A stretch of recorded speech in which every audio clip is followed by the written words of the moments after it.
ابو ہریرہ رضی اللہ تعالیٰ عنہ سے مروی گئے کہ بے شک رسول اللہ صلی اللہ علیہ وسلم نے فرمایا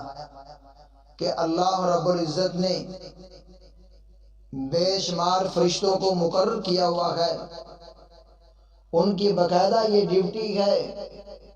کہ وہ سارا دن زمین کے اندر چکر لگاتے گئے، یلتمسون مجالس الذکری، وہ ذکر کی مجالس تلاش کرتے گئے، وہ ذکر کی جگہ تلاش کرتے گئے کہ کن جگہوں میں، کن علاقوں میں اللہ رب العزت کا ذکر کیا جا رہا ہے۔ فَإِذَا مَرُّوا بِمَجْلِسٍ، جہاں کہیں انہیں ذکر کی مجلس مل جاتی ہے، جہاں کہیں وہ ذکر کی مجلس کو پا لیتے ہیں،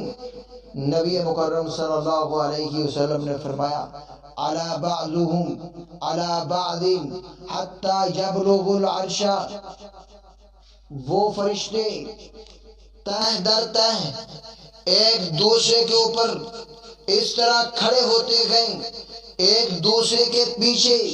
اس طرح آتے گئے، حتیٰ یبلغ العرش، حتیٰ کہ